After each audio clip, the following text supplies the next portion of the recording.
నమస్కారం V7 city news కి స్వాగతం. వార్తల్లోని ముఖ్యాంశాలను చూద్దాం. ధ్వజ అవరోహణంతో ముగిసిన శ్రీ పద్మావతి అమ్మవారి బ్రహ్మోత్సవాలలో పాలు పంచుకునేవారు సమస్త పాప విముక్తులవుతారు.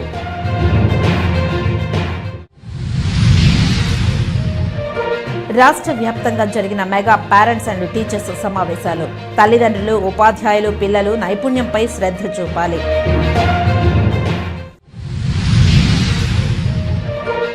విభిన్న ప్రతిభావంతులు ప్రభుత్వం మంజూరు చేస్తున్న సంక్షేమ పథకాలు సద్వినియోగం చేసుకోవాలని జిల్లా కలెక్టర్. శ్రీకాళహస్తి శివయ్య సేవా భాగ్యం ఎవరికో. శ్రీకాళహస్తి ఆలయం పాలక మండలిపై V7 city news special story. ఇక వార్తల్లోని వివరాలను చూద్దాం. తిరుచానూరు శ్రీ పద్మావతి అమ్మవారి ఆలయంలో 9 రోజుల పాటు జరిగిన అమ్మవారి కార్తీక వార్షిక బ్రహ్మోత్సవాలు శుక్రవారం రాత్రి ధ్వజ అవరోహణంతో ఘనంగా ముగిశాయి. రాత్రి 9 గంటలకు ధ్వజ అవరోహణ ఘట్టం నిర్వహించారు ఆలయ అర్చకులు. గజపటాన్ని ఆవతనం చేసి ధ్వజారోహణం నాడు ఆవహించిన సకల దేవతలను సాగనంపారు. బ్రహ్మోత్సవాలలో పాలు పంచుకునేవారు సమస్త పాప విముక్తులై ధనధాన్య సమృద్ధితో తులతూగాలని ఐతిహ్యం. విషమత్స్య నాశనం, రాజ్య పదవులు వంటి సకల శ్రేయస్సులు పొందుతారని ప్రగాఢ విశ్వాసం. ఈ కార్యక్రమంలో TTD EO Shyamala Rao, JEO Veerabrahmam, డెప్యూటీఓ Govindarajan, AVSO Satish Kumar, AEO Devarajulu, superintendent Ramesh, Srivani, ఆగమ సలహాదారులు శ్రీనివాస ఆచార్యులు, ఇన్స్పెక్టర్లు ప్రసాద్, సుభాస్కర్ నాయుడు, కుమార్, ఆలయ అర్చకులు బాబుస్వామి, ఇతర అధికారులు పాల్గొన్నారు.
ఈ నెల 11వ తేదీ నుండి బుధవారం ఉదయం 10 గంటలకు అన్నమయ్య శోభాయాత్రను తిరుపతిలోని బీటీఆర్ కాలనీ వద్ద ఉన్న అన్నమయ్య కళాక్షేత్రం పీఠం నుంచి టీటీడీ పరిపాలనా భవనం వరకు శోభాయాత్రను కళా ప్రదర్శనతో ర్యాలీగా నిర్వహిస్తున్నట్లు అన్నమయ్య కళాక్షేత్రం నిర్వాహకులు పీఠాధిపతి విజయశంకర స్వామి తెలియజేశారు.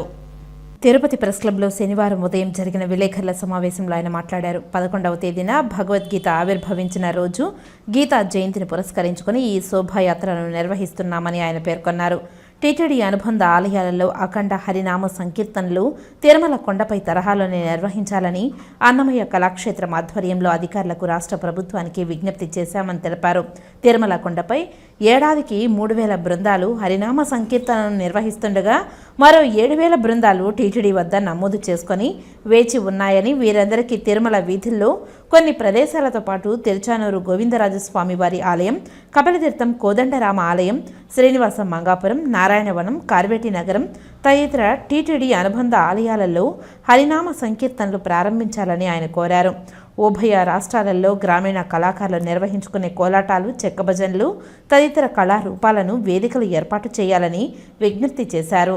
ప్రాచీన సాంప్రదాయ కళలైన కూచిపూడి, భరతనాట్యం, కథక్ తదితర కళారూపాల వేదికలు ఏర్పాటు చేయాలని, కళా ప్రదర్శనకు విచ్చేసే గ్రామీణ కళాకారులు, ఇతర కళాకారులకు వసతితో పాటు భోజనం, ప్రయాణం ఛార్జీలు టీటీడీ చెల్లించాలని కోరారు. తాళ్లపాక అన్నమాచార్యుల వారు సర్వమానవ సమానత్వాన్ని సాటి చెప్పాడు. అందరిలోనూ భగవంతుడు ఉన్నాడు, భగవంతుడి దగ్గర అందరూ సమానమని తాళ్లపాక అన్నమాచార్యులు చెప్పినటువంటి తత్వాలు, బోధనలన్నీ కూడా అందరికీ శ్రీహరే అంతరాత్మ పుస్తకాలు ఉన్నాయి. దీంట్లో అనేక మంది ప్రముఖ రచయితలు రాసినటువంటిది ఒక సంకలనంగా ఈ పుస్తకాలను ముద్రించి దీన్ని ఈరోజు నుంచి ఆంధ్రప్రదేశ్లో అన్ని జిల్లాల్లో ఆవిష్కరిస్తూ ఈ పుస్తకాన్ని గ్రామానికి తీసుకొని వెళ్తూ అన్నమయ్య బోధనలు ప్రచారం చేస్తున్నాం. ఆల్రెడీ ఈ పుస్తకం సామాన్య ప్రజల్లోకి కూడా తీసుకుని వెళ్ళాలనే పుస్తకం ఆవిష్కరిస్తూ ప్రజల్లోకి తీసుకుని వెళ్తున్నాం. ప్రధానంగా ఈ నెల 11వ తారీఖు గీతా జయంతి సందర్భంగా అన్నమయ్య కళాక్షేత్రం BTR కాలనీలో ఉన్నది. అందులో అన్నమయ్య కళాక్షేత్రం పునరంకితం అనే కార్యక్రమం పెడుతూ గీతా జయంతి సందర్భంగా ఉత్సవం చేయడం జరుగుతుంది. అక్కడి నుంచి తిరుమల తిరుపతి పరిపాలనా భవనం వరకు ఒక 10,000 మంది భజన సభ్యులందరూ పాల్గొంటారు. అన్నమయ్య కళాక్షేత్రం తిరుమల తిరుపతి పరిపాలనా భవనం వరకు హరినామ సంకీర్తన చేస్తూ యాత్రగా పాల్గొని తిరుమల తిరుపతి పరిపాలనా భవనం దగ్గర 10,000 మందితో 11వ తారీఖు సదస్సు నిర్వహించడం అనేటువంటిది జరుగుతుంది. తిరుపతి జిల్లా వ్యాప్తంగా పాఠశాలలో విద్యార్థుల యొక్క భవిష్యత్తు దృష్ట్యా వారి యొక్క నైపుణ్యాన్ని పెంపొందించేందుకు విద్యార్థుల తల్లిదండ్రులచే ఈ యొక్క మెగా మీటింగ్ను ఏర్పాటు చేయడం జరిగిందని, అందులో వారి పిల్లలకు సంబంధించినటువంటి చదువులో వారు ఎంతవరకు నైపుణ్యంగా ఉన్నారు అన్నదానికి, అదేవిధంగా వారికి మరింత విద్యపై మరింత శ్రద్ధ వహించే విధంగా వారు భవిష్యత్తులో మరింత ఉన్నత శిఖరాలను చేరుకునేందుకు వారిలోని టాలెంట్ను గుర్తించి మరింత సహాయ సహకారాలు అందించేందుకు విద్యాసంస్థలు కూడా ఉపాధ్యాయులు కూడా ఎప్పటికప్పుడు సహాయ సహకారాలు అందిస్తారని తెలిపారు. ఈ యొక్క మెగా పేరెంట్స్ అండ్ టీచర్స్ మీటింగ్స్లో పిల్లల తల్లిదండ్రులకు, మహిళలకు ముగ్గుల పోటీలు, పురుషులకు టగ్ ఫర్ లాంటి గేమ్స్ను పెట్టి అందరికీ కూడా అనంతరం పోటీలలో పాల్గొన్న వారందరికీ కూడా బహుమతులను ప్రదానం చేశారు. ఈ సందర్భంగా వారు మాట్లాడారు. జరుపుతున్నటువంటి మెగా పేరెంట్ టీచర్స్ మీటింగ్లో భాగంగా ఈరోజు తిరుపతి జిల్లాలో శ్రీకాళహస్తి మండలం తొండమనాడు జిల్లా పరిషత్ హై స్కూల్లో ఈరోజు పాల్పంచుకోవడం జరిగింది. మనకి మెగా పేరెంట్ టీచర్స్ మీటింగ్ జిల్లా వ్యాప్తంగా 2,321 స్కూల్స్ అన్నిట్లో కూడా, అంటే school education department schools, social welfare, BC welfare, tribal welfare అన్ని డిపార్ట్మెంట్కి సంబంధించిన స్కూల్స్లో అన్ని చోట్ల కూడా ఈరోజు జిల్లా వ్యాప్తంగా ఈ మెగా పేరెంట్ టీచర్స్ మీటింగ్ మనకు ఆయా స్కూల్ హెడ్ మాస్టర్ కానీ, ప్రిన్సిపల్ కానీ, స్కూల్ మేనేజ్మెంట్ కమిటీ ఆధ్వర్యంలో పిల్లలు, తల్లిదండ్రులు, అదేవిధంగా ఆ స్కూల్లో చదివినటువంటి పూర్వపు విద్యార్థులు, అదేవిధంగా ఆ స్కూల్లో చదివి ఉన్నత స్థానాలకు వెళ్ళినటువంటి విద్యార్థులు వాళ్ళందరితో కలిపి ఒక మంచి పండుగ వాతావరణంలో ఈరోజు ఈ కార్యక్రమాన్ని చేపట్టడం జరిగింది. ఈ కార్యక్రమం ముఖ్య ఉద్దేశం ఏమంటే తల్లిదండ్రులు కూడా వాళ్ళ స్కూల్ పిల్లల భవిష్యత్తులో పాల్పంచుకొని వాళ్ళు కూడా ఒక బాధ్యత తీసుకుంటారని ముఖ్య ఉద్దేశం. అదేవిధంగా ఉపాధ్యాయులకు, మిగతా స్కూల్ మేనేజ్మెంట్ వాళ్ళందరికీ కూడా, స్కూల్ మేనేజ్మెంట్ కమిటీ వాళ్ళందరికీ కూడా పిల్లవాడి భవిష్యత్తులో బాధ్యత తీసుకోవాలనేది, తల్లిదండ్రులతో ఇంటరాక్ట్ అయ్యి ప్రోగ్రెస్ ఎలా ఉంది పిల్లలది అనేది కూడా చూస్తూ ఉంటారు. ప్రతి ఒక్క పేరెంట్ టీచర్ మీటింగ్కి మనకి ఏదైతే holistic progress card HPC card అని ఇచ్చామో దాంట్లో ఆ విద్యార్థి ఎలా చదువుతున్నాడు, ఏ సబ్జెక్ట్స్లో ఎలా చేస్తున్నాడు, అది 3-4 నెలలకు ఒకసారి ప్రతి పేరెంట్ టీచర్ మీటింగ్ జరిగినప్పుడల్లా దాంట్లో రాయటం, దాని ద్వారా విద్యార్థి యొక్క ప్రోగ్రెస్ ఎలా ఉందనేది, హోలిస్టిక్ ప్రోగ్రెస్ ఎలా ఉందనేది కూడా ఒక అంచనా వేసుకొని, బేరీజ్ వేసుకొని దాని తగ్గట్టు పిల్లలకి తల్లిదండ్రులు కూడా ఏమేమి చెప్పాలి, ఫ్యూచర్లో వాళ్ళని ఏం చేయాలి, ఎట్లా చేయాలి, వాళ్ళ స్ట్రెంగ్త్ ఏంటి, బలాలు ఏంటి, బలహీనతలు ఏంటి కూడా దాని ద్వారా తెలుసుకుంటారు. అదేవిధంగా ప్రతి ఒక్క విద్యార్థికి కూడా హెల్త్ కార్డ్ అనేది ఇస్తున్నాము. చాలా తరచుగా పిల్లల్లో వాళ్ళు స్కూలు అంటే మానేయటం జరుగుతుంది. జ్వరం రావటం కానీ, దగ్గు, జలుబు, స్కిన్ డిజీజెస్ ఇట్లా రకరకాలు, అదేవిధంగా రకరకాల హెల్త్ ప్రాబ్లమ్స్తో మానేయటం జరుగుతుంది. ఇది తరచుగా ఆబ్సెంట్ అవ్వకుండా ఉండటానికి ఒకటి. అదేవిధంగా ఏదన్నా ఇబ్బంది ఉన్నప్పుడు ఆరోగ్యపరంగా ఏదైనా సమస్య ఉన్నప్పుడు కూడా దాంట్లో నోట్ చేసుకొని తర్వాత PHC డాక్టర్ గారి దగ్గర అది చెక్ చేయించుకొని పిల్లల యొక్క హైటు, వెయిటు, అదేవిధంగా అనీమియా అంటే హీమోగ్లోబిన్ ఇట్లాగా అన్నీ కూడా పారామీటర్స్ చెక్ చేసుకొని వాళ్ళ ఆరోగ్యం కూడా కుదుట పడేలాగా, మెరుగుపడేలాగా ఆ కార్డులో మనము పొందుపరుచుకుంటాము. ఇట్లా చూసుకున్నట్టయితే మనకి స్కూల్లో ఉన్నటువంటి ఉపాధ్యాయులు ఎలా చెప్తున్నారు, ఏంటి, భోజనం ఎలా ఉంది, అదేవిధంగా టాయిలెట్లు బాగున్నాయి లేదా, అదేవిధంగా ఎక్స్ట్రా కరిక్యులర్ యాక్టివిటీస్లో పిల్లలు పాల్పంచుకుంటున్నారా లేదా, మిగతా తోటి విద్యార్థులందరితో కూడా వాళ్ళు కలిసిమెలిసి ఉంటున్నారా, లేదంటే ఏమైనా ఇబ్బందులు ఉన్నాయా, ఇవన్నీ కూడా తెలుసుకోవడం కోసం ఈ యొక్క mega parent teacher meeting school management committee అదేవిధంగా హెడ్ మాస్టర్ గారు నిర్వహిస్తున్నారు. దీని ఒక మంచి వాతావరణంలో జిల్లా వ్యాప్తంగా చేసి ఇది ఇలానే కంటిన్యూ చేస్తామనేది కూడా మీ అందరి ద్వారా తెలియజేస్తాం. మన పాఠశాలలో పిఎం శ్రీ ఉన్నత పాఠశాలగా ప్రకటించింది. పాఠశాలలో 3వ తరగతి నుంచి 10వ తరగతి వరకు ఇంగ్లీష్ మీడియం అందుబాటులో ఉంది. గత 2 సంవత్సరాలుగా విద్యార్థుల హాజరు 2022-23లో 82% హాజరు ఉంది. గత సంవత్సరం 2023-24లో 84% హాజరు ఉంది. ఈ సంవత్సరం ఇప్పటి వరకు జరిగినటువంటి వర్కింగ్ డేస్ని బట్టి 86% విద్యార్థులు హాజరయ్యారు. పాఠశాలలో 386 మంది పిల్లలు చదువుతున్నారు. అందులో బాయ్స్ 220 మంది, గర్ల్స్ 166 మంది. వీరిలో children with special needs 2 boys 4 girls ఉన్నారు. గత సంవత్సరం 10వ తరగతి పరీక్షా ఫలితాల్లో 94% ఫలితాలు సాధించడం జరిగింది. ఇందులో ఇంగ్లీష్లో 100%, తెలుగులో 100%, మ్యాథ్స్లో 98%, సైన్స్లో 95%, సోషల్లో 100%, హిందీలో 100% రిజల్ట్ సాధించడం జరిగింది. బోధించే విధానం ఎక్కువగా అడాప్ట్ చేసుకోవడం జరుగుతూ ఉంది. కాబట్టి ఇది పెద్ద ముందడుగు. మిగతా పాఠశాలకి మనకు డిఫరెన్స్ ఇదే ఎక్కువగా ఉంటుంది. లింగ ఆధారిత హింస వద్దు అని, దానిని 100% నిర్మూలించేందుకు ప్రతి ఒక్కరూ కృషి చేయాలని తిరుపతి డిఎల్డిఓ నారాయణ రెడ్డి పిలుపునిచ్చారు. జెండర్ ఆధారిత హింసకు వ్యతిరేకంగా జాతీయ ప్రచారంలో భాగంగా శనివారం తిరుపతి రూరల్ మండలం పుదిపట్ల పంచాయతీలో అవగాహన ర్యాలీ నిర్వహించారు. లింగ ఆధారిత హింస వలన కలిగే నష్టాలు, మహిళలు, బాలికలు పడుతున్న ఇబ్బందులపై ప్లకార్డులతో ప్రదర్శన చేశారు. ప్రతి గ్రామంలో మహిళలు, పురుషులు అనే తేడా లేకుండా ప్రతి ఒక్కరూ సమన్వయంతో ఈ హింసను ఎప్పటికప్పుడు అడ్డుకోవాలని డిఎల్డిఓ పిలుపునిచ్చారు. ఈ కార్యక్రమంలో తిరుపతి రూరల్ ఎంపీడీఓ రామచంద్ర, పంచాయతీ కార్యదర్శులు, మహిళా సమైక్య ప్రతినిధులు తదితరులు పాల్గొన్నారు. నవంబర్ 23 నుంచి డిసెంబర్ 24 వరకు జెండర్ క్యాంపెయిన్ జరుగుతుంది. ఈ జెండర్ క్యాంపెయిన్లో ఏమంటే మహిళలకి ఎటువంటి వ్యతిరేకమైన, అంటే మహిళల మీద ఎటువంటి అత్యాచారం కానీ, చైల్డ్ లేబర్ కానీ, బాల్య వివాహాలు కానీ ఇలాంటివి ఉంటే మనం వాటిని వ్యతిరేకిస్తూ ఈ నెల రోజులు అందరికీ అవగాహన కల్పిస్తూ ఇలా చిన్న చిన్న ర్యాలీలు, సదస్సులు చేసి అందరికీ అవగాహన కల్పించాలి. బాల్య వివాహాలు చేయకూడదు, చేస్తే ఏం నష్టాలు, తర్వాత చిన్నపిల్లల్ని స్కూల్కి పంపించకుండా బళ్ళకు ఆపేసి పనులకు పంపించడం వల్ల వాళ్ళు ఏం నష్టపోతారు, ఇవన్నీ అందరికీ అవగాహన కల్పించాలి. అందరూ చదివిపిస్తూ ఉంటారు, అందరూ చేస్తూ ఉంటారు. కానీ ఇప్పుడు కూడా చిన్నపిల్లల్లోనే పెళ్ళిళ్ళు చేసేస్తారు. కొంతమంది మంచి సంబంధం వచ్చిందనో లేకపోతే ఇంకోటి అనుకొని చేసేస్తాను. కొంతమంది పిల్లలు కాలేజీల్లోనే ప్రేమించడం, పెళ్లి చేసుకోవడం, చిన్న వయసులో స్కూల్ లైఫ్లో కూడా చేసుకుంటున్నారు. ఇలాంటివి జరగకుండా అరికట్టాలంటే వాటి మీద వాళ్ళ పిల్లలకు చిన్నప్పటి నుంచి అవగాహన కల్పించాలి.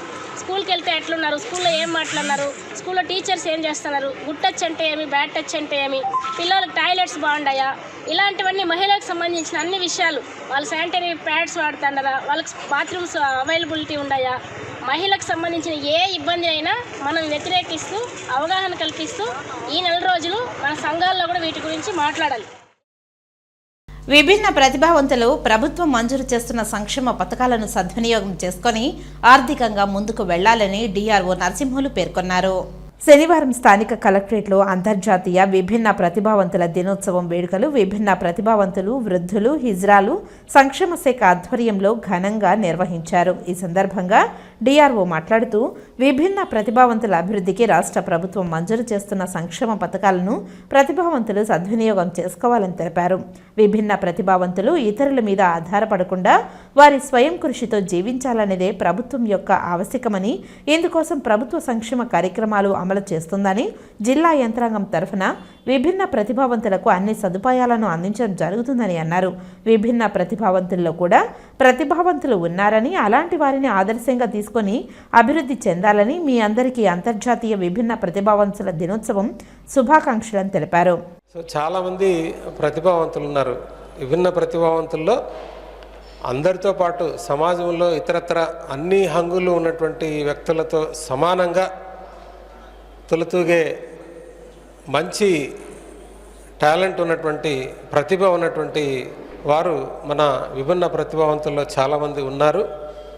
సో వారందరినీ మనం ఆదర్శంగా తీసుకొని మనం కూడా వారిలాగా అభివృద్ధి చెందాలని ఆశిస్తూ మరొకసారి మీ అందరికీ అంతర్జాతీయ విభిన్న ప్రతిభావంతుల దినోత్సవ శుభాకాంక్షలు తెలియజేసుకుంటూ విభిన్న ప్రతిభావంతుల శాఖ సహాయక సంచాలకులు మాట్లాడుతూ విభిన్న ప్రతిభావంతుల సమిష్టి స్థిరమైన భవిష్యత్తు కోసం మరియు వైకల్యం ఉన్నవారి నాయకత్వాలను విస్తరించడం, వారికి జీవన ప్రమాణాలను మెరుగుపరచడం కోసం అంతర్జాతీయ విభిన్న ప్రతిభావంతుల దినోత్సవ కార్యక్రమాల ముఖ్య ఉద్దేశమని తెలిపారు.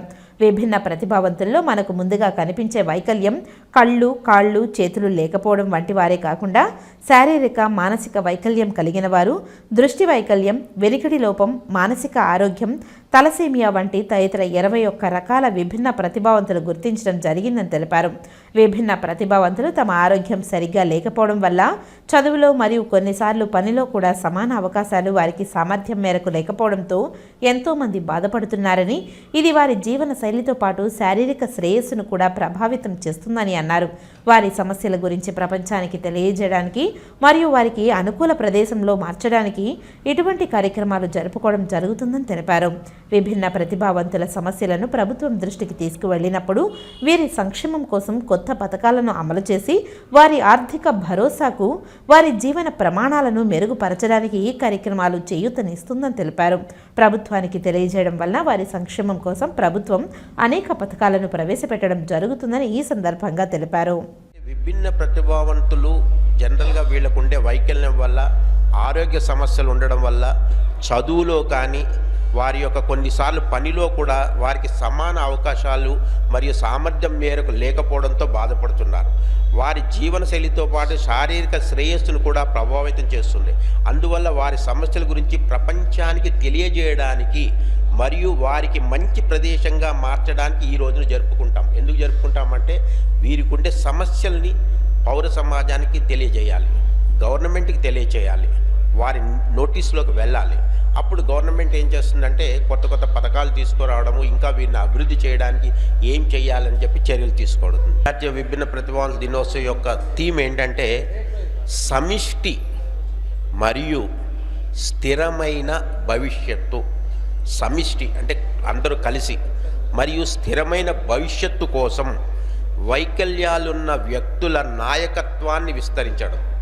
వైకల్యాలు ఉన్న నాయకత్వం విస్తరించడం. శ్రీకాళహస్తి శివయ్య సేవాభాగ్యం ఎవరికో ఆశల పల్లెకిలో తెలుగు తమ్ముళ్ళు చైర్మన్ అభ్యర్థి ఎంపిక కత్తిమీద సామే. జాతీయ స్థాయిలో రాహుకేతు క్షేత్రంగా ప్రసిద్ధి చెందిన శ్రీకాళహస్తీశ్వర స్వామివారి దేవస్థానం ధర్మకర్తల మండలి ఎంపిక జరగనున్న ప్రచారంతో తెలుగు తమ్ముళ్ల కూటమి నాయకులు ఆశతో ఎదురుచూస్తున్నారు. ఏడాదికి 200 కోట్ల రూపాయలు ఆదాయం కలిగిన ఈ ఆలయానికి ధర్మకర్తల మండలి పదవి ఎంపిక అంటే ఆషామాషీ కాదు.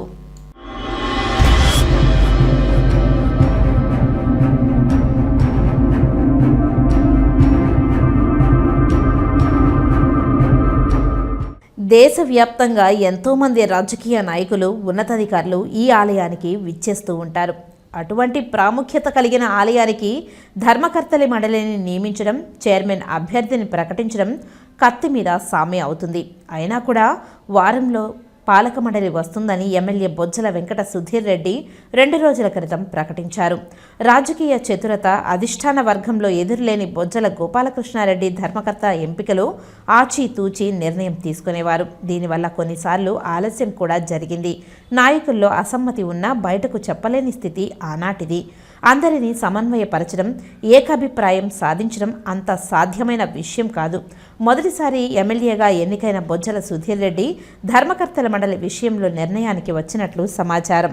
పార్టీ కష్టకాలంలో ఉన్న సమయంలో తన అడుగుజాడలు నడిచిన వెంట ఉండి అక్రమ కేసులు పెట్టించుకొని జైలుకు వెళ్లిన మాజీ marketing committee chairman Chenchaiah Naidu పేరును దగ్గరకు తీసుకెళ్లినట్లు సమాచారం.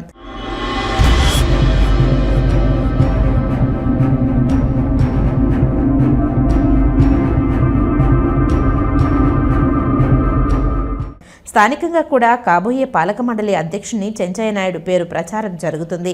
ఇవి కాకుండా కొందరి పేర్లు తెరపైకి వచ్చాయి. ఎవరిని ఎంపిక చేయాలి అనేది ఎమ్మెల్యే సుధీర్ రెడ్డి నిర్ణయంపై ఆధారపడి ఉంటుంది. 3 పార్టీల నాయకులతో కలిసి చర్చించి నిర్ణయం తీసుకోవాల్సి ఉంటుంది. అంతేకాకుండా జనసేన పార్టీ నాయకత్వం కూడా డిప్యూటీ సీఎం పవన్ కళ్యాణ్ని కలిసి చైర్మన్ పదవిని ఆశిస్తున్నట్లు సమాచారం.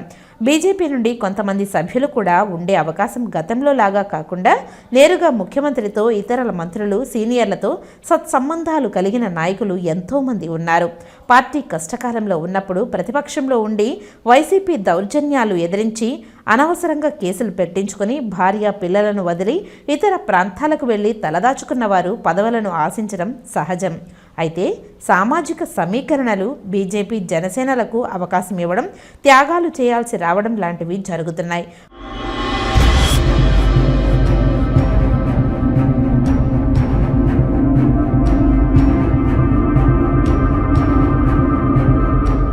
ప్రస్తుతానికి కాకపోయినా మరోసారి అవకాశం కల్పిస్తామని భరోసా ఇవ్వాల్సి ఉంటుంది.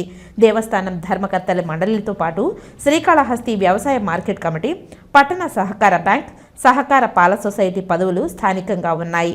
ఇప్పటికే కొందరికి రాష్ట్ర స్థాయి కార్పొరేషన్లో పదవులు లభించాయి. మున్సిపాలిటీకి ఎన్నికలు జరిగితే మరికొందరికి అవకాశం వస్తుంది. అన్ని అంశాలను దృష్టిలో పెట్టుకుని ధర్మకర్తల మండలి అధ్యక్ష పదవిని బోర్డు సభ్యులను నియమించాల్సి ఉంటుంది. జాతీయ స్థాయిలో కూడా ఆలయం గుర్తింపు పొందడం వల్ల ఇతర ప్రాంతాల వారికి అవకాశం ఇవ్వాల్సిన అవసరం రావచ్చు. గత ప్రభుత్వంలో లాగా కాకుండా హుండీ ఆదాయంపై ఆధారపడకుండా దాతలను సంప్రదించి విరాళాల ద్వారా అభివృద్ధి పనులు చేయించి ఆలయంలో అవినీతి అక్రమాలకు అవకాశం లేకుండా చేసే ధర్మకర్తల మండలి కోసం భక్తులు వాయుదీపాలతో ఎదురు చూస్తున్నారు.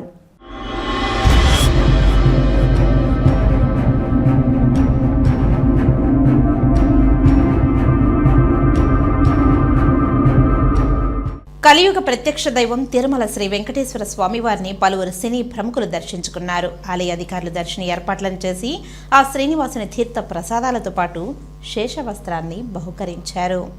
శనివారం ఉదయం వీఐపీ విరామ సమయంలో సినీ కథానాయకుడు రోషన్ కనకాల, సినీ నటుడు హర్ష చేముడ, హీరో సుహాస్, సింగర్ స్మితాలు వేరువేరుగా స్వామివారి సేవలో పాల్గొని మొక్కులు సమర్పించుకున్నారు. దర్శనానంతరం రంగనాయకుల మండపంలో వేద పండితులు వేద ఆశీర్వచనం అందించగా ఆలయ అధికారులు శ్రీవారి తీర్థ ప్రసాదాలను అందజేసి పట్టు వస్త్రంతో సత్కరించారు.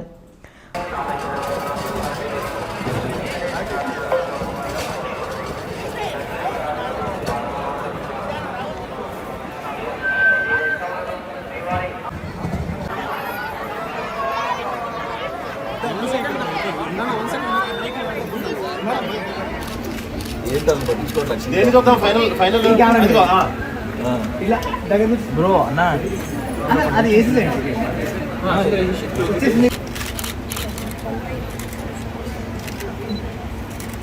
స్మైల్ కొంచెం దగ్గర ఉండాలి మీరు. స్మైల్. Weight lost. సూపర్.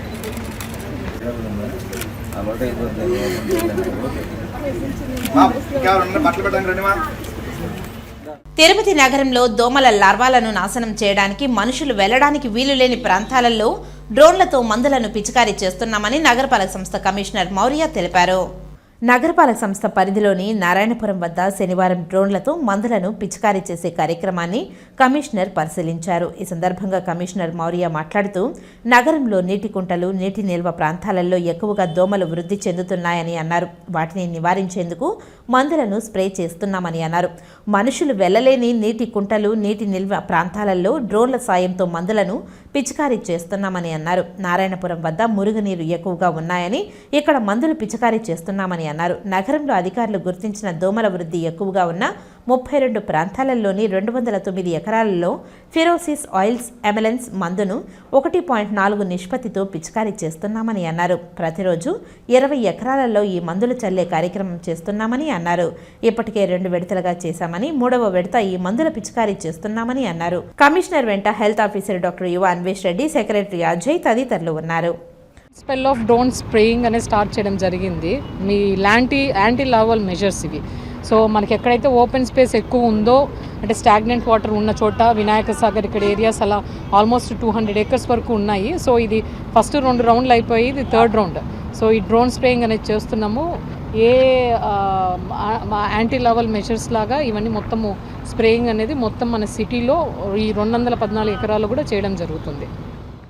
రాష్ట్రంలో కూటమి ప్రభుత్వం అధికారంలోకి వచ్చాక విద్యార్థుల ఉజ్వల భవిష్యత్తుకు బాటలు వేస్తున్నారని తిరుపతి నగర కార్పొరేటర్ అనితా యాదవ్ అన్నారు. శనివారం తిరుపతి నగర పరిధిలోని సత్యనారాయణపురం జిల్లా పరిషత్ ఉన్నత పాఠశాలలో నిర్వహించిన తల్లిదండ్రులు ఉపాధ్యాయుల సమావేశ కార్యక్రమానికి ఆమె ముఖ్య అతిథిగా విచ్చేశారు. అలాగే అలిపిరి సిఐ రామ్ కిషోర్ పాల్గొని ప్రసంగించారు. ప్రభుత్వ ప్రోగ్రాం అయిన మెగా పేరెంట్స్ టీచర్స్ మీటింగ్లో భాగంగా ఈ దినము నేను ఇక్కడ సత్యనారాయణపురము జెడ్పీ హై స్కూల్కి రావడం జరిగింది. ఇక్కడ మన రవి నాయుడు గారు మరియు హెడ్ మాస్టర్ గారు వీళ్ళతో పాటు స్టూడెంట్స్కి సైబర్ క్రైమ్ మీద మరియు మాదక ద్రవ్యాల మీద వాటి వల్ల వచ్చే పర్యవసానాలు వాటి దగ్గర నుంచి ఎలా వాళ్ళని వాళ్ళు సంరక్షించుకోవాలనే దాని మీద ఈరోజు చెప్పడం జరుగుతుంది. దానికోసం ఈరోజు ఇక్కడికి రావడం. ఈరోజు మెగా టీచర్స్ మీటింగ్ ఏదైతే జరుగుతుందో జీవకోన సత్యనారాయణపురంలో జరుగుతుంది. ఇందుకు అతిథిగా దగ్గరుండి రవినాయుడు అన్నగారు రావడం మాకు చాలా ఆనందంగా ఉంది. ఎందుకంటే ఒక యూత్ పరంగా అన్న స్పోర్ట్స్లో కానీ విద్యలో కానీ ప్రతి ఒక్కరిని ఎంకరేజ్ మైండ్ సెట్ ఉన్న అన్న మా స్కూల్కి రావడం, ఇక్కడి నుంచి ఇంత మంచి కార్యక్రమాలు జరగడం చాలా ఆనందంగా ఉంది. ప్రత్యేకంగా నారా లోకేష్ గారికి ఈరోజు మేము ఏం చెప్తున్నామంటే, ఒక యువ నాయకులు ఒక రాజకీయాల్లోకి వస్తే ఒక రాజకీయమని కాకుండా విద్యార్థులకి ఎలా ఉండాలి, ముందుండే భవిష్యత్తు ఎలా ఉంటుందన్న ఒక విజనరీ ఐడియాతో ఆయన చెప్పిన ఐడియా చాలా మంచిగా ఉంది. ఇటు టీచర్స్కి కానీ పేరెంట్స్కి కానీ మళ్ళీ పిల్లలకి కానీ ప్రతి ఒక్కరికి ఇది ఒక సమన్వయం అవుతుంది. మాకు చాలా సంతోషంగా ఉంది. తిరుపతిలో దారుణం జరిగింది. విశ్వాసానికి ప్రతీకగా భావించే కుక్కను ఇద్దరు యువకులు దారుణంగా చంపడం కలకలం రేపింది. పూర్తి వివరాలు ఇలా ఉన్నాయి. తిరుపతిలోని స్కావెంజర్స్ కాలనీలో నివాసం ఉంటున్న లావణ్య గత కొంతకాలంగా ల్యాబ్ జాతికి చెందిన ఒక కుక్కను పెంచుకుంటుంది.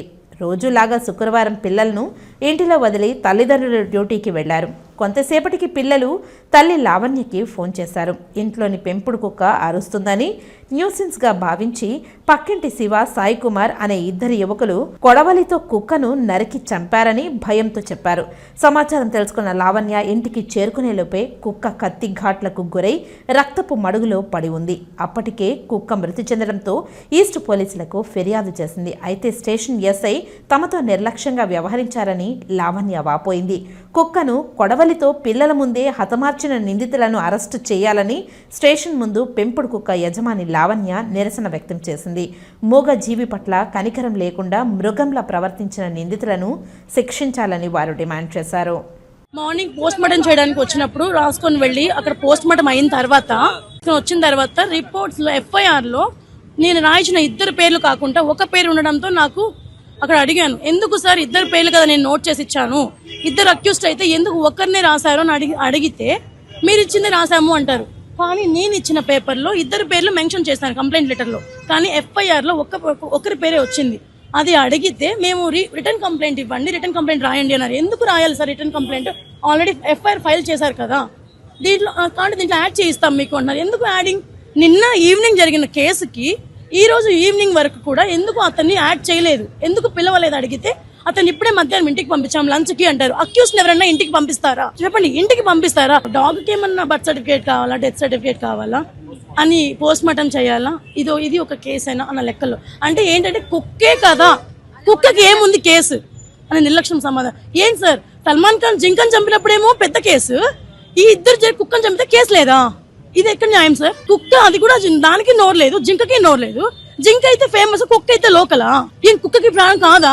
దానికి న్యాయం జరగదా? అనిమల్ యాక్ట్ లో పెడితే కుక్క కేసు తీసుకుంటారా తీసుకోరా సార్? నాకు నేమ్ లేదు. నేను మీడియాకి మళ్ళీ వన్స్ అగైన్ ఒక్కసారి ABN గోపి గారికి కాల్ చేసి, సార్ ఇలా ఉంది నా పరిస్థితి, నాకు నేమ్ యాడ్ చేయలేదు, ఓన్లీ ఒక్క పర్సన్ మాత్రమే నాకు ఇక్కడ యాడ్ చేసి FIR ఇచ్చారంటే, అమ్మ మీరు ఈస్ట్కి వచ్చేసండి నేను వస్తున్నానంటే, ఆ తర్వాత మీలాంటి మీడియాలో అంతా నాకు వచ్చి నాకు న్యాయం చేయడానికి వచ్చారు.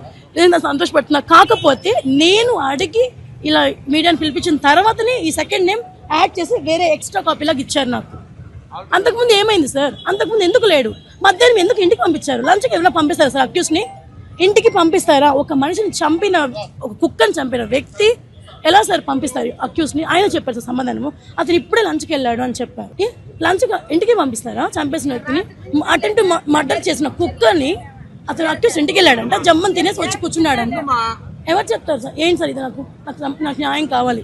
జింకని చెప్పిన సల్మాన్ ఖాన్కి ఒక న్యాయం అయితే అదే న్యాయం నా కుక్క కూడా కావాలి. ఇది నా బిడ్డ, నాకు బిడ్డ లెక్క సార్. నాకు కుక్కలంటే ఎంత ప్రాణం అంటే, మా అమ్మ తిట్టినా సరే నేను కుక్కలు తెస్తున్నాను, పెంచుకుంటూనే ఉన్నాను. మా అమ్మకు తిడుతుంది, ఎందుకు ఇన్ని కుక్కలు నీకు వద్దు అని, ఎప్పుడైనా గొడవలు వస్తాయి, ఇబ్బంది అవుతుందని. కానీ నేను వినలేదు. నేను తెచ్చుకుంటున్నాను, పెంచుకుంటున్నాను. ఈ రోజు నా కుక్కను పొట్టను పెట్టేసుకున్నారు, మేదర కత్తి నరికారు. ఆ కత్తి కూడా లోపలే ఉంది సార్, ఇప్పుడు హ్యాండ్ అవుట్ చేశారు. నాకు ఆ కత్తిని చూస్తుంటే అదే కత్తిని వాడు అదే కత్తితో నన్ను కూడా చంపేమని చెప్పండి సార్ వాళ్ళని. ఇప్పుడు నాకు న్యాయం జరగట్లేదు. అది అదే కత్తి నన్ను నరికేశారు అనుకోండి, ఇక్కడే నేను కూడా వెళ్ళిపోతాను కదా. నాకు న్యాయం కావాలి సార్. సల్మాన్ ఖాన్కి జింక చంపినకి ఏ న్యాయం జరిగిందో అదే న్యాయం నా కుక్కకు కావాలి. TTD chairman BR Naidu Venkateswara స్తోత్రం ఆడియో ఆల్బమ్ను శుక్రవారం సాయంత్రం తిరుమలలోని ఆయన కార్యాలయంలో ఆవిష్కరించారు.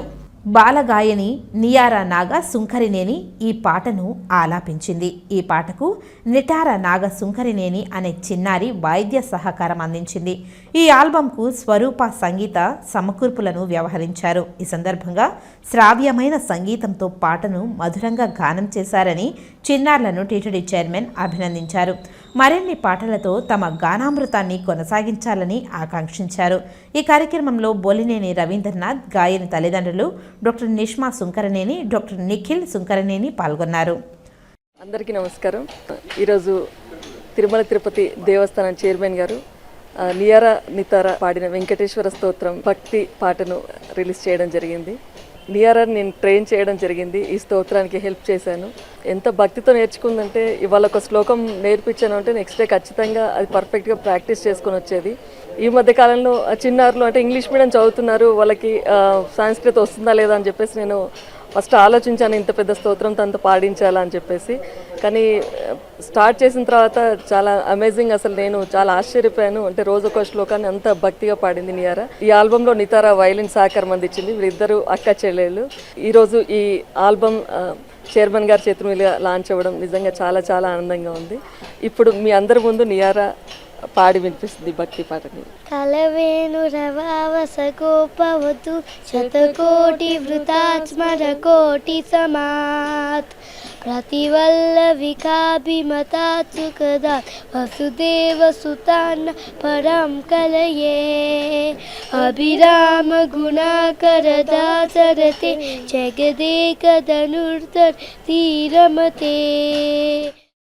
గత వైసీపీ పాలనలో అభివృద్ధి ఎరగని పంచాయతీలు కూటమి ప్రభుత్వం ఏర్పడిన వెంటనే ముఖ్యమంత్రి నారా చంద్రబాబు నాయుడు, ఉప ముఖ్యమంత్రి పవన్ కళ్యాణ్లు పంచాయతీలను అభివృద్ధి పదంలో నడిపించే విధంగా ప్రణాళికలు సిద్ధం చేశారని అన్నారు. అందులో భాగంగా చంద్రగిరి నియోజకవర్గ పరిధిలోని పంచాయతీల అభివృద్ధికి 30 ట్రాక్టర్లను మంజూరు చేశారు.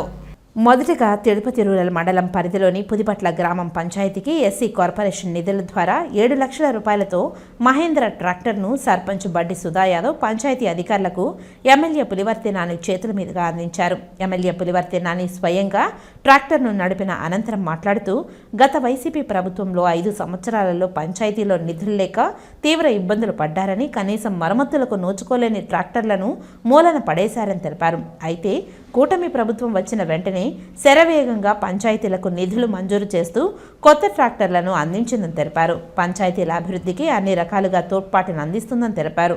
దీంతో సర్పంచులు ప్రభుత్వానికి, చంద్రగిరి ఎమ్మెల్యే పులివర్తి నానికి కృతజ్ఞతలు తెలిపారు. ఈ కార్యక్రమంలో కూటమి నాయకులు, కార్యకర్తలు, ప్రభుత్వ అధికారులు పాల్గొన్నారు. కుప్పంలో 2 సినిమా థియేటర్లను రెవెన్యూ అధికారులు మూసివేశారు. నగరంలోని థియేటర్ల లైసెన్సు రెన్యువల్ చేయకుండా సినిమా ఆడిస్తూ ఓఎన్పీ లేకుండా సీజ్ చేసినట్లు అధికారులు వెల్లడించారు. థియేటర్ యజమానికి నోటీసులు ఇచ్చి థియేటర్లకు తాళం వేశారు. అయితే పుష్ప సినిమా చూసేందుకు వచ్చిన జనాలు వెనుతిరిగారు.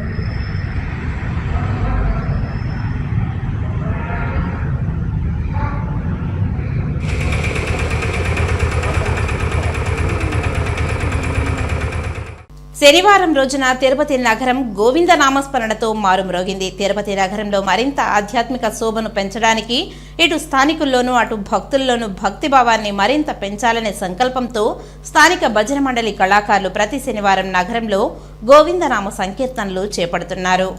అందులో భాగంగా ఉదయం 5 గంటల నుంచి దాదాపు 100 మంది భజన మండలి కళాకారులు భక్తులు తిరునామాలు ధరించి సాంప్రదాయ వస్త్రాలతో మంగళ వాయిద్యాలు తప్పెట తాళాలతో నగరంలో గోవిందనామ సంకీర్తనలు ఆలాపించారు. ఈ సందర్భంగా నగర సంకీర్తన మండలి సభ్యులు అన్నూరు మునిరత్నం ఆచార్య వెంకటాద్రి మాట్లాడుతూ శనివారం రోజు శ్రీనివాసునికి ఎంతో ప్రీతికరమైన రోజని గుర్తు చేశారు. అందుకే ఆయనను స్మరిస్తూ నేడు భారీ సంఖ్యలో కళాకారులు తరలివచ్చి నగర సంకీర్తనలో పాల్గొనడం సంతోషంగా ఉందని తెలిపారు. ఈ నగర సంకీర్తన అనంతరం భక్తులకు అన్నప్రసాదం పంపిణీ చేశారు.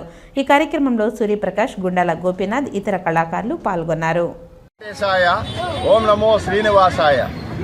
ఆదిదేవుని సన్నిధిలో నగర సంకీర్తన ప్రతి శనివారము ఆపకుండా భక్తాదులందరూ కూడా వచ్చి ఇక్కడ భజన ప్రారంభం చేస్తున్నారు. కాబట్టి వాళ్ళకందరికీ కూడా భగవంతుడు అనుగ్రహం ఎల్లవేళ కాచి కాపాడుతని కోరుకుంటూ, అదేవిధంగా 5 గంటలకి ప్రారంభం చేస్తూ నగర సంకీర్తన తిరుమాడ వీధుల్లో వాకింగ్ చేసినట్లు గోవిందనామ స్మరణ ప్రతి ఒక్కరికి వినిపిస్తూ, ఇంకా ఆ స్మరణ ఇన్ని వాళ్ళందరూ కూడా తెలియని వాళ్ళందరూ కూడా వచ్చి భజనలో హాజరయ్యి ప్రతి ఒక్క బృందం ప్రతి ఒక్క భక్తునికి చెప్పబడి ఏమిటంటే ఇది సామాన్యంగా దొరకదు. ఈ అవకాశం అనేది సామాన్యంగా దొరకదు. ఎంతో పుణ్యం చేస్తుంటే తప్ప ఈ అవకాశం రాదు.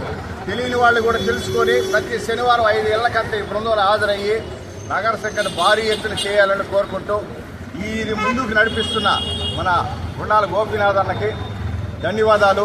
ప్రతి ఒక్కరిని ఫోన్ చేసి పిలిపించి ఈ నగర సంకీర్తన ప్రతి వారం, అది ఎంత వాననే కానీ వరదనే కానీ వాళ్ళకందరికి కూడా రైన్ కోట్స్ ఇచ్చి ఈ సంకీర్తన కొనసాగిస్తున్నాడంటే ఆ భగవంతుడు ఆయన కూడా కాచి కాపాడాలని కోరుకుంటూ, ఓం నమో వెంకటేశాయ, ఓం నమో శ్రీనివాసాయ, గోవింద గోవింద. తిరుపతి నగరంలో గత ఏడాదిగా నగర సంకీర్తన కార్యక్రమం ప్రారంభమైంది. ఈ యొక్క నగర సంకీర్తన 6 మందితో స్టార్ట్ అయ్యి 100 మందితో జరుగుతూ ఉంది. ఈ 100 మంది 1000 మందిగా రావాలని తిరుపతి ప్రజలందరినీ కోరుకుంటున్నాము. అదేవిధంగా పూర్వజన్మలో మనం ఎప్పుడూ పుణ్యం చేశాం కాబట్టి ఈ తిరుపతిలో మనం నివసిస్తున్నాము. ప్రతి ఒక్కరూ మనకు ఈ తిరుపతిలో నలుమూలైనటువంటి పుణ్యక్షేత్రాలు ఉన్నాయి.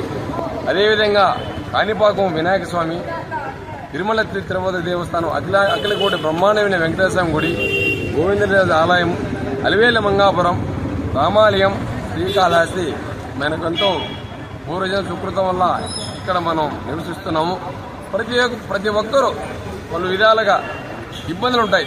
షుగర్, ఆరోగ్య సమస్య, డబ్బు సమస్య, వీటికంటే ముందు గోవింద గోవింద అనే నామస్మరణం ప్రతి ఒక్కరూ ప్రతిరోజు దేవుణ్ణి మీరు స్మరిస్తే ఆ దేవుడు మిమ్మల్ని కాపాడుకుంటాడు. కష్టాలు వచ్చినప్పుడు దేవుడా అనేది ఎందుకంటే కష్టం రాకున్నప్పుడే దేవుడా దేవుడా గోవింద గోవింద నారాయణ అనే మీ యొక్క స్మరణ చేసుకుంటే దేవుడు ఎప్పుడు చల్లగా మిమ్మల్ని చూస్తాడని. అదేవిధంగా 5 గంటలు స్టార్ట్ అయ్యి 6:30 వరకు ఈ యొక్క కార్యక్రమం జరుగుతూ ఉంది. అదేవిధంగా ప్రసాదాల విక్రయణ కానీ ఒక్కొక్కరు ఒక్కొక్క దాతగా ప్రసాదాల విక్రయం చేస్తున్నారు. ప్రతి ఒక్కరు రావాలని కోరుకుంటున్నాను.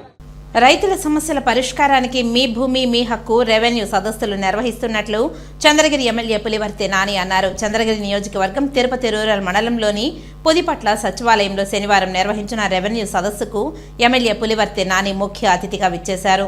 రెవెన్యూ సదస్సులో పాల్గొన్నారు. గ్రామానికి విచ్చేసిన ఎమ్మెల్యే నానికి కూటమి పార్టీ నాయకులు, కార్యకర్తలు ఘనంగా స్వాగతం పలికారు. ఈ సందర్భంగా ఎమ్మెల్యే నాని రైతులను ఉద్దేశించి మాట్లాడారు. లాస్ట్ మంత్ పెట్టుండాల్సిన రెవెన్యూ సదస్సు, దానికి మార్గదర్శకాలన్నీ కూడా చూసి దానికి సంబంధించిన అన్నిటి కూడా సర్వే చేసి దీంట్లో పెట్టిన తర్వాతనే ఈ రెవెన్యూ సదస్సు పెట్టడం జరిగింది. దీనిపైన జేసీ గారితో కానీ కలెక్టర్ గారితో కూడా మీటింగ్ పెట్టారు. అదేవిధంగా డిస్ట్రిక్ట్ కలెక్టర్లు కూడా ఎమ్మెల్యేలతోనూ స్థానికంగా ఉన్నటువంటి ఆర్టీఓలతోనూ అందరితో మీటింగ్ పెట్టి ఏ విధంగా చేయాలని చెప్పడం జరిగింది.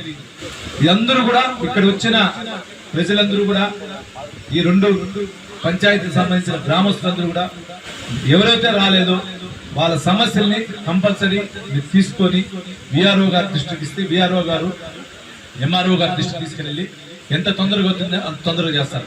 ఏదో రెవెన్యూ సదస్సు మొక్కుబడిగా ఈ నెల చేస్తే మళ్ళీ రారనుకోతుంది, మళ్ళా 6 నెలల లోపల మళ్ళా ఉంటుంది. మ్యాక్సిమం ఆ లోపల ఎంఆర్ఓ గారు కానీ ఆర్టీఓ గారు కానీ క్లియర్ చేసే స్పెషల్ ఆఫీసర్ మేడం గారు వీళ్ళు క్లియర్ చేయాల్సిన బాధ్యత వాళ్ళు ఉంది. కాలేదంటే ఏ విధంగా చేస్తారని చెప్తున్నా. తెరచానూరు శ్రీ పద్మావతి అమ్మవారి కార్తీక బ్రహ్మోత్సవాలు వైభవంగా ముగిసిన అనంతరం శనివారం సాయంత్రం అమ్మవారి ఆలయంలో పుష్పయాగ మహోత్సవం నేత్రపర్వంగా జరిగింది.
వార్తలు ముగించే ముందు ముఖ్యాంశాలు మరోసారి.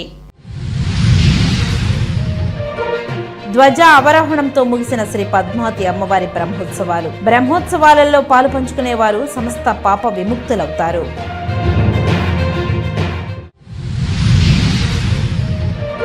రాష్ట్ర వ్యాప్తంగా జరిగిన మెగా పేరెంట్స్ అండ్ టీచర్స్ సమావేశాలు. తల్లిదండ్రులు, ఉపాధ్యాయులు, పిల్లలు నైపుణ్యంపై శ్రద్ధ చూపాలి.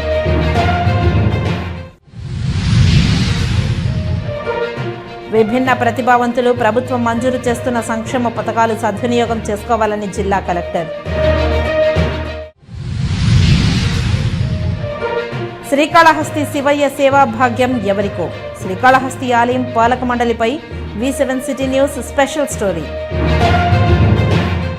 ఈ వార్తలు ఇంతటితో సమాప్తం. నమస్కారం.